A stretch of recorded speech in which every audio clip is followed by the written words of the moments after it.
I like it because it makes a big difference in people's lives, because you fix a rotator cuff, do a total shoulder replacement, do a labral repair, they get better. And it's nice, you know, when it's all said and done, 3-6 months later, they're happy.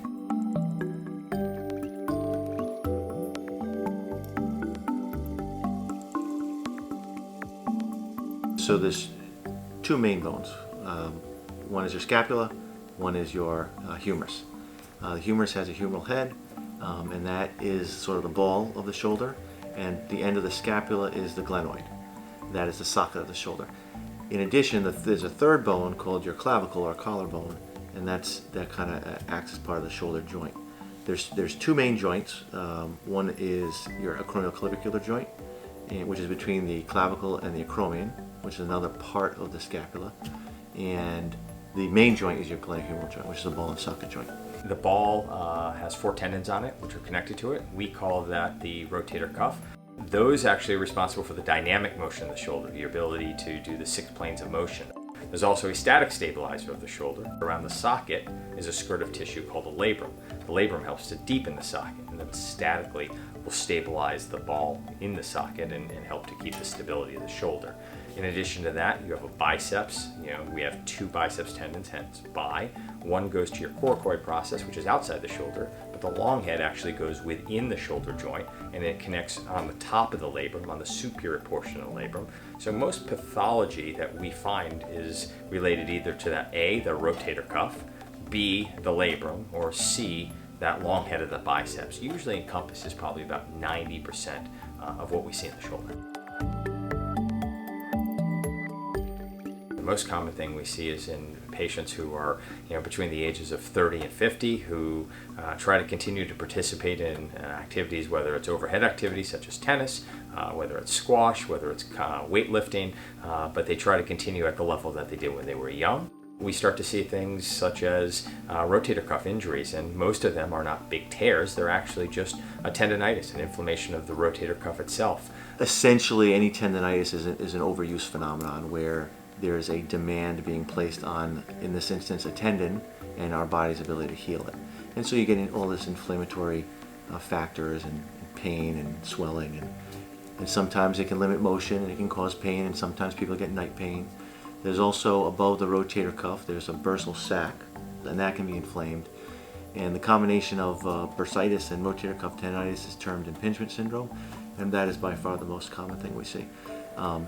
Other things we see, definitely can see a rotator cuff tear. Sometimes that is surgical, sometimes you can have a partial tear, sometimes you can have a full thickness tear. In the ball and socket joint, there's a labrum that can have a tear in it. Acromioclavicular separations, it's basically a sprain of your AC joints. Certainly fractures, particularly when there's icy out.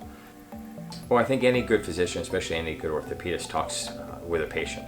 You know, we treat patients, we don't treat conditions. Patients have conditions that we treat.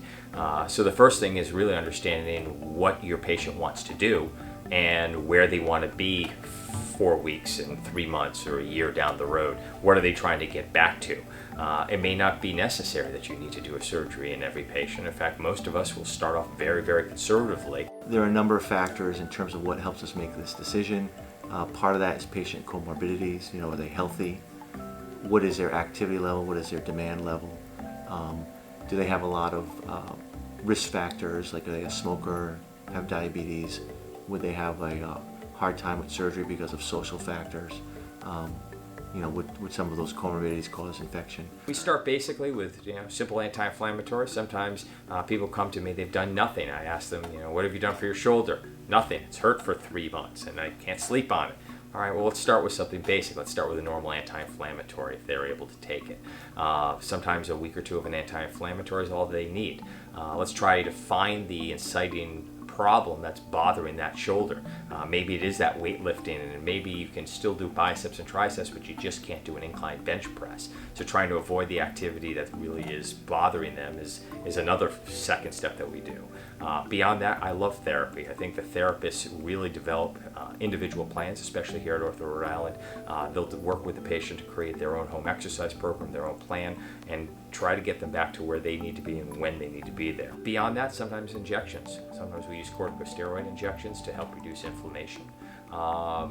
And that's usually our kind of our last line prior to having surgical discussions with patients. We see patients from start to finish, so we don't need them to have an MRI before we see them. We'll see them, even the day of injury with our Ortho Rhode Express. Day after injury, primary care doctors can refer to us anytime. We have a real great ability to see patients sooner rather than later. And if we think that they require an MRI, we do have MRI machines on site. We have X-ray machines on site. We have physical therapy on site.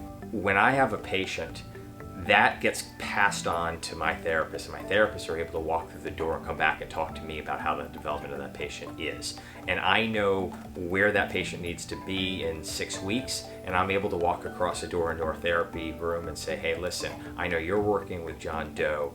John needs to be here. What do we need to do?